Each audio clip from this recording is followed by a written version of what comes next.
Bom dia. Sem querer criar um clima de nostalgia, mas dos 17 temas nós iremos iniciar agora já o 13º. Então nós convidamos o senhor Eduardo Silveira, 60 anos, engenheiro civil, voluntário da Fraternidade Luz e Fé de Blumenau, espírita há 8 anos, estuda magnetismo já logo de início, há 6 anos, é coordenador dos trabalhos de magnetismo e passe nessa mesma Fraternidade Luz e Fé, monitor de estudos de magnetismo. Ele nos apresentará o tema insuflação quente na fibrose cística. Convidamos o senhor Eduardo Silveira. Bom dia a todos.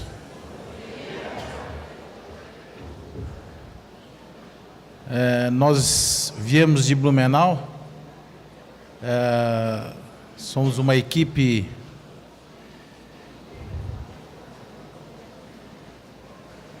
que pratica também o magnetismo há 6 anos. O Jacó esteve lá 5 anos atrás, depois a gente ter começado a fazer esse trabalho. E no começo a gente começou o magnetismo meio no facão, lendo o livro do Jacó antecipadamente. Aí o convidamos a ir até lá e ele gentilmente nos fez o curso, que deu um impulso grande no nosso pessoal. Hoje nós somos 30 magnetizadores, há 6 anos nós fazemos isso. E temos em média 70 assistidos semanalmente. Estudamos bastante, estamos praticando bastante. Essa é a nossa sede lá. Eu tenho uma reflexão inicial, que eu não combinei nem com o Ivan nem com o Jacó sobre isso aí. Mas é basicamente dizer que o magnetismo preparou o caminho para o espiritismo. Isso aí é o Allan Kardec falou na Revista Espírita em março de 1858. Isso é 160 anos atrás. E a gente ainda acredita que não, né? Não se pode falar em espiritismo sem falar em magnetismo, nem em magnetismo sem falar em espiritismo. Então é o caminho de tudo. Nós vamos falar de uma doença que eu falei já no M passado, e eu resolvi trazer ela novamente porque a gente fez uma evolução no tratamento.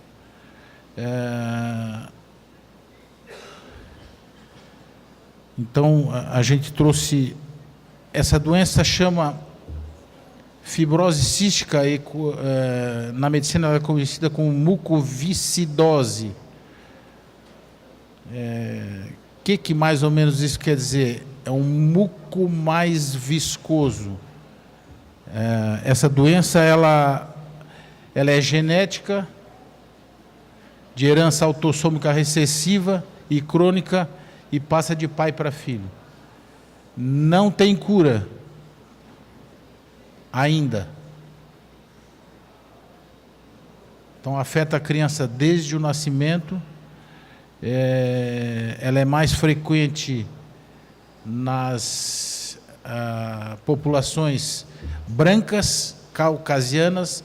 Os negros e os asiáticos não existe isso. Ela é mais uma doença branca, da raça branca. Na nossa região, como é uma região de descendência italiana e alemã, nós temos muitos casos lá na região, muitos casos. Eu vou falar do tratamento de 2 meninas que a gente está fazendo, uma de 13 anos, que já está com a doença um pouco mais evoluída, e uma de 7 anos que A doença ainda está menos evoluída. Ela compromete, como está a figura aí, ela compromete o sistema respiratório inferior, que são os pulmões, inicialmente, e o superior também, sinusite e outros casos. Aí nós estamos vendo o pulmão. O que ela faz? O muco, que preenche todas as nossas cavidades, ele fica mais viscoso, de 30 a 60 vezes mais viscoso, e ele vai entupindo. Então, normalmente o fibroso cístico ele começa a comprometer os pulmões, eles normalmente têm o batimento cardíaco elevado. No passe que eu fiz nela, que eu vou mostrar a seguir aí, vocês veem que ela está com um oxímetro no dedo, que mede a quantidade de oxigênio no pulmão, e dá o batimento cardíaco também. Esse oxímetro, eu medi antes a minha, né, pulsação, minha pulsação estava 62, a dela estava 113, quase o dobro. Só que eu tenho 60 anos, ela tem 13. Então é complicada. Além de bloquear o pulmão, ele vai bloqueando outras partes do corpo, como o pâncreas, e com isso ele bloqueia a passagem da bilis, que faz toda a parte de digestão do corpo. Eles são conhecidos como a doença do suor salgado, né? Inclusive, as duas foram diagnosticadas com fibrose cística ao nascimento. Exatamente por causa do suor salgado. Na primeira mamada que a criança dá, normalmente as crianças começam a suar, né? E aí os médicos já sentiram que ela tinha fibrose cística ao nascer. Também é muito importante esse diagnóstico mais recente possível, porque o pessoal começa a trabalhar melhor o tratamento dessas crianças, né, que todas têm um tratamento complicado. Só para vocês terem uma ideia, a idade média no Brasil de vida desse tipo de pessoas é 19 anos.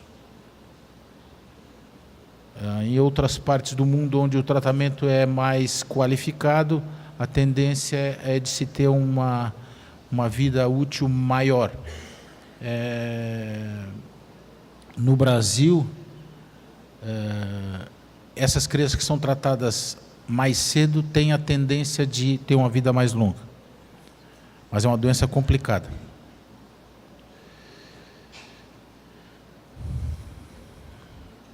Olha aí como é que ficam os dutos internos do corpo. Do lado direito é um duto normal e do lado esquerdo é uma de uma criança com fibrose cística. Eles vão se fechando, o catarro fecha eles.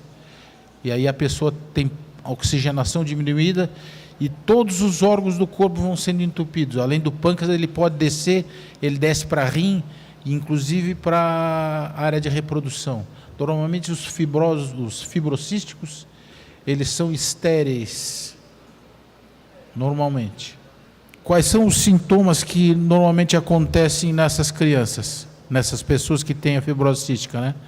Suor salgado, enjoo, gases, dores, inchaço abdominal, pressão de ventre grave e diarreia crônica. Por quê? Porque eles não têm a bilis para fazer a digestão deles. Eles têm que tomar uma enzima exatamente para suprir essa dificuldade. E até tu conseguir fazer essa dosagem, ou ela tem prisão de ventre, ou ela tinha diarreia crônica. Então é muito comum isso. E outro detalhe também, como ela não tem a digestão direito, a tendência da criança é ter emagrecimento e baixo desenvolvimento. Quer dizer, elas ficam menores, baixas e magras. Anorexia é comum. Nesse caso dessas duas meninas que nós tratamos, elas não têm porque elas foram tratadas desde o primeiro dia. Então o pessoal já conhecia, uma delas inclusive teve uma irmã que também teve, Então a família já conhecia, né? Outro sintoma é artrose crônica, catarro espesso, cansaço, dificuldade de respirar e febre. Por isso que eu falei para vocês, esse catarro, esse cansaço faz com que o coração aumente o batimento para compensar a falta de oxigênio no corpo, né? E normalmente eles têm sinusite e pancreatite exatamente porque os dutos vão se entupindo e é muito fácil de pegar inflamações, né? Tratamento alopático, o tratamento médico normal que eles são submetidos, eles têm médicos, fisioterapeutas, nutricionistas, assistente social que acompanham eles, porque eles têm que tomar suplementos alimentares, eles têm que tomar enzimas para melhorar o intestino, e isso tudo é um trabalho completo, né? Na região lá eles têm um grupo de fibrocístico, e quase todas as cidades grandes têm, que atende o pessoal. Uma delas, a Gabriela, que é a mais velha, faz fisioterapia diária para expelir o catarro excessivo. A mais nova, que tem 7 anos, faz 2 vezes por semana, mas eles têm fisioterapia diária e ingestão de enzima, né? Uma delas usa o catéter de longa permanência. Esse catéter é um catéter que eles têm aqui acima do seio, elas têm aqui. Esse catéter serve para, primeiro, retirar sangue no caso de que eles estão sempre fazendo exame, e também injeção. Então, para evitar estar picando eles o dia inteiro. A mais nova não tem ainda, porque o caso dela é menos grave, né? Eles também fazem nebulização quando necessário, e normalmente tomam antibióticos, porque eles têm uma inflamação muito constante no corpo, em função desse muco que é muito viscoso e pega qualquer bactéria que tem no ar, né? A nutrição é um dos fatores mais importantes deles. Eles têm que comer comida bastante calórica, exatamente para não ter deficiência na altura e no peso, que debilitam eles nos dias de crise, né? É que eles são pessoas, os fibrocísticos são pessoas que estão sempre no fio da navalha. Esses casos agora que nós temos aí de gripe HN1, ou esse negócio de dengue, zika aí, isso para eles é desencarne certo.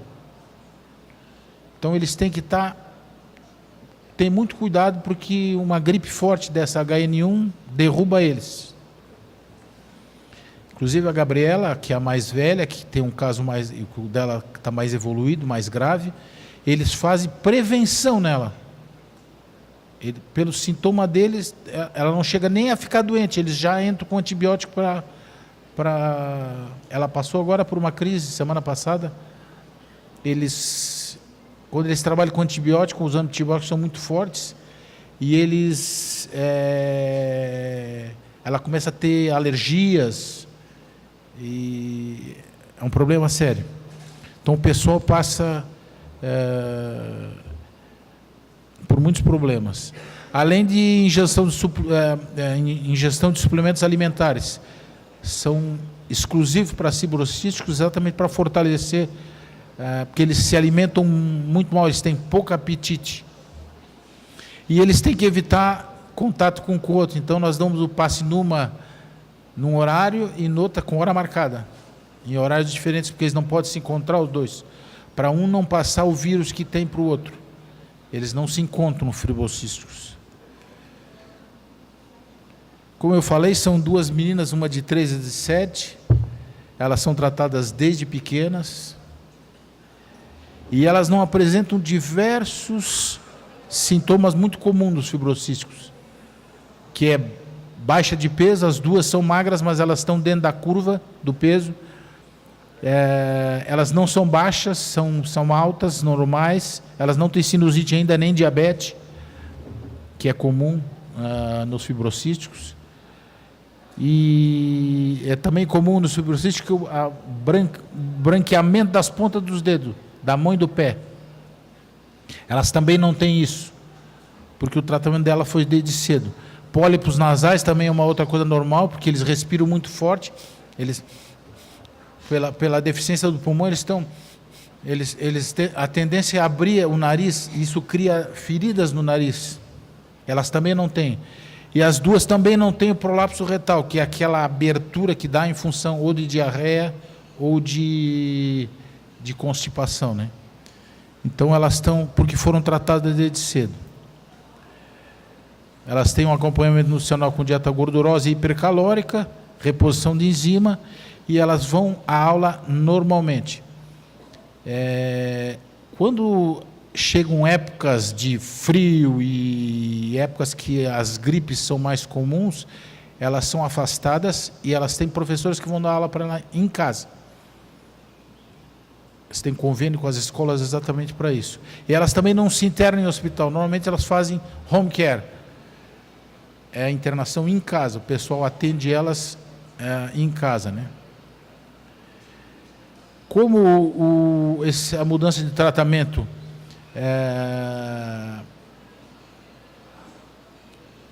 foi baseada no sopro quente, que é a insuflação a quente, e o pessoal confunde muito o sopro quente. A gente fez a definição de sopro quente de acordo com o que o Jacó tem no livro dele. Os sopro quentes são concentrados ativantes de grande poder. Como é que é feito isso, né?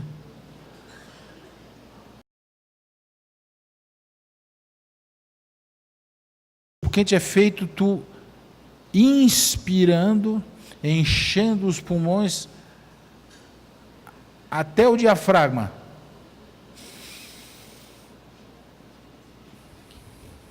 É aquele 2, tu puxa em 2 e tu solta no maior tempo possível, ou sobre um pano protetor, ou a pequena distância, até esgotar toda a provisão do ar. Depois nós vamos ver aqui no que nós apresentamos aí, vocês vão ver a magnetizadora, que é a nossa chefe espiritual lá, ela faz um sopro quente que eu contei 13 segundos, ela demora para fazer o sopro. É uma coisa louca. Ela vai soltando devagarinho e um sopro longo, né? Isso foi perguntado nas exposições anteriores aí de sopro quente, inclusive por João Francisco, que não está aí, ele fugiu. Para fazer sopro quente, o magnetizador tem que estar bem preparado, não só do estômago, né? Mas também fisicamente, porque isso pode levar à fadiga fluídica do magnetizador. Se o magnetizador começar a dar sopro, ele vai fadigando, daqui a pouco ele não... Que já aconteceu, inclusive, com ele, né? Trabalhou demais e teve problema. Nós sempre dizemos, isso está nas bibliografias também, que a quantidade de insuflação é proporcional à gravidade do problema. Tu tens um problema muito grande, tu dá mais sopro. Se o problema não é tão grande, tu dá menos sopro. Nas meninas, como elas têm um tratamento constante, a gente dá sempre de 5 a 8 sopros na região. 5 a 8. Quem é magnetizador sabe que tu tem que estar bem preparado para dar sopro, porque ele te desgasta fluidicamente mesmo. E uma coisa muito importante que nós sempre fazemos é o seguinte: para cada sopro, uma dispersão. Sopra e dispersa, sopra e dispersa, sopra e dispersa, para evitar exatamente o congestionamento. Como é que é feito esse tratamento magnético? Eu vou descrever ele aqui, mas é importante que a gente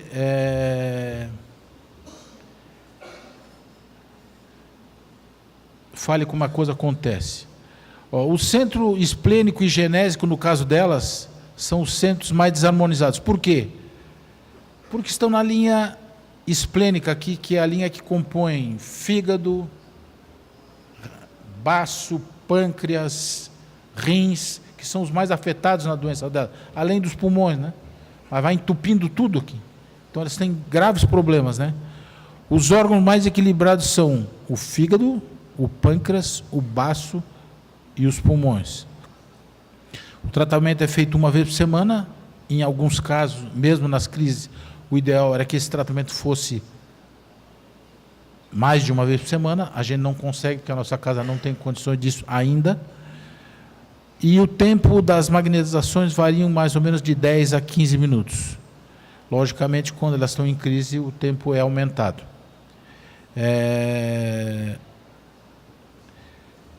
Nós trabalhamos com dispersivo harmonizante inicial e após a insuflação quente nos pulmões e na linha esplênica, emitindo fluidos anti-inflamatórios com muita intensidade. Além do sopro quente nos pulmões, também nós fazemos sopro em toda a linha esplênica, o que a gente tem visto que tem melhorado muito o bem-estar deles. Inclusive, constatamos pelo oxímetro que a oxigenação do pulmão tem aumentado bastante. A oximetria é um exame não invasivo, se bota na ponta do dedo e ele mede a respiração e o batimento cardíaco. É feito também muito dispersivo na linha esplênica, porque normalmente eles estão tomando antibióticos e anti-inflamatório, então a gente sempre dispersa bastante o esplênico, exatamente que é a parte onde filtra todas essas drogas que eles botam dentro do corpo, né? Nós fazemos também uma imposição ativante na bacia, que é onde produz, aumenta a imunidade deles, que esse pessoal que tem esses fibrocísticos, eles têm sempre a imunidade muito baixa. Sopro quente no chakra esplênico, e mais dispersivos, e sopro quente na lombar. Por quê? O lombar está sempre associado ao rim, que conforme a Nara fala aí para nós, já falou em diversos exames aí, o rim, no caso do fibrocístico, é uma parte afetada também na doença. Então a gente faz isso para melhorar a filtragem do corpo, né? O que a gente tem sentido com o sopro quente na linha esplênica é que o bem-estar que eles demonstram depois do sopro. Por quê?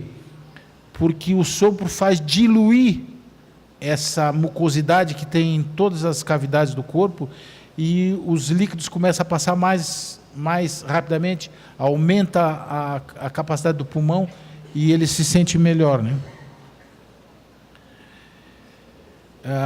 Onde é que está o João? O João está aí? Não. O João está passeando. Mas quando eu estive aqui em Natal, em 2015, fazendo um curso aqui do Jacó em janeiro, eu comentei o caso dela. O João disse para mim assim: faz o seguinte, para melhorar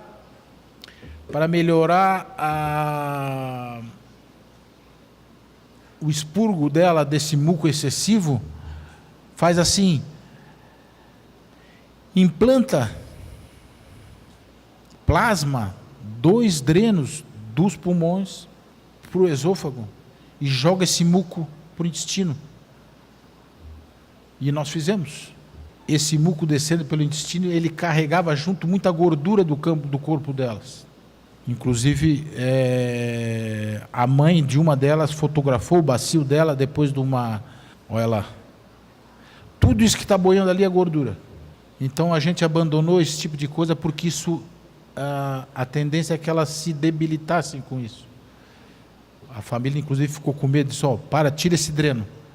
A gente não tira o dreno, né? Esse dreno é um dreno plasmado, que se tu não trabalhar ele, se tu não emitir energia nele, ele desaparece sozinho, né? Mas nós fizemos isso.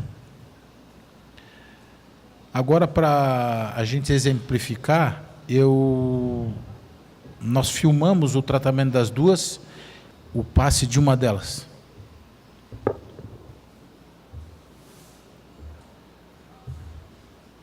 Lógico que esse filme ele foi editado para ele ficar mais curtinho. Ele tem 4 minutos esse filme.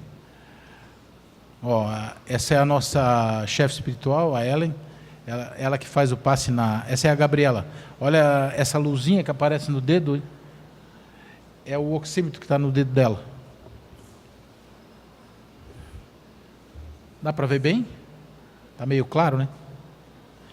Essa luz azul aí é porque nós trabalhamos lá numa penumbra e com a luz azulada, né?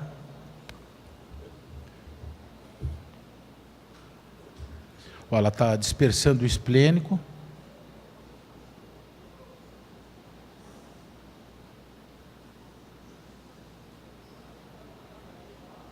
Ó o tato. Está fazendo tato no pulmão, tá vendo?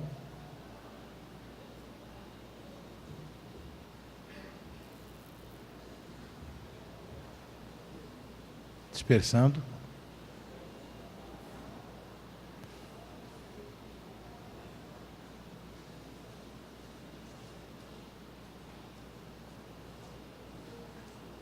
Dispersivo longitudinal.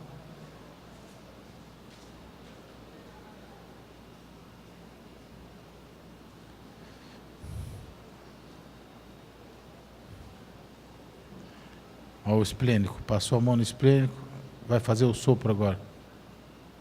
Olha o tempo do sopro.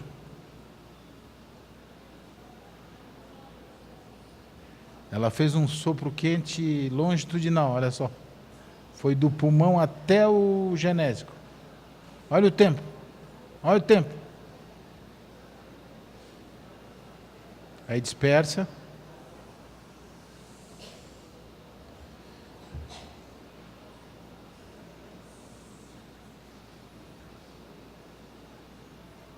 Tu vê que tem edição aí, né? Ela fez diversos sopros, eu cortei, né? Para não ficar tão longo.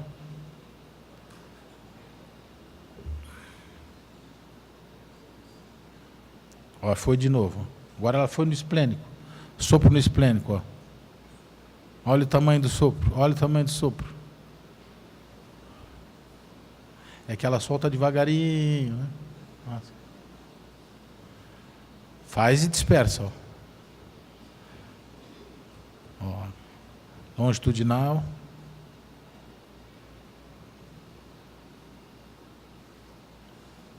Subindo para calmante. Ó, longitudinal nas pernas. Aí ela sentou ela e vai fazer o reverso. Ela vai fazer um sopro agora na dispersando o lombar.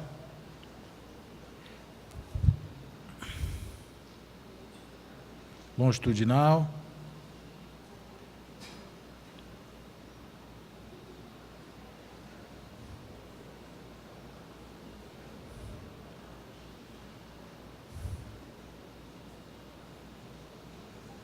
Agora ela vai fazer sopro no lombar, quer ver?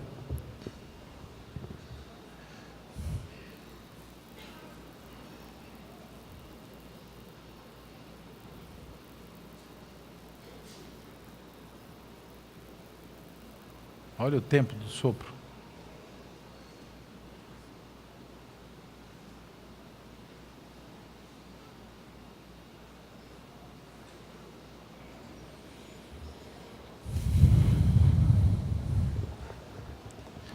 Aí o transversal, dispersivo no...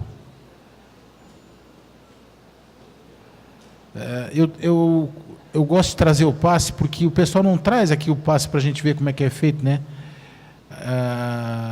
A ideia é exatamente essa, tu mostrar como é que a coisa é feita, né? E aí, concluindo o seguinte: primeiro, essa doença não tem cura, nós trabalhamos só nos efeitos dela, né? A fragilidade desses fibrocíticos é muito grande. Elas estão sempre com problemas, né? Então, qualquer gripe, como eu disse antes, pode ter um problema muito sério para elas, né? O conhecimento precoce da doença ajuda muito, no caso delas ajudou. O que a gente tem sentido é o seguinte: as crises que elas têm reduziram muito, e o que a gente preza sempre é a qualidade de vida delas, né? A esperança delas melhora, né? O bem-estar dela é melhor e a sobrevida também é maior. O preparo dos passistas que vão dar o passe neles tem que ser bom. Não é qualquer passista que pode fazer o passe por elas. Por quê? Porque elas são crianças e a pessoa tem que estar bem preparada para fazer isso. As duas passam por crises constantes e a situação de risco também é muito grande. Uma delas, eu não mostrei o outro passe por causa do tempo, mas uma delas, que é a menor de 7 anos, ela inconscientemente, quando está sendo dado o passe, ela dorme. Quando começa a fazer o sopro dispersivo no esplênico, ela vira o lado do corpo. Só. Ninguém manda ela fazer. Ela vira para ser...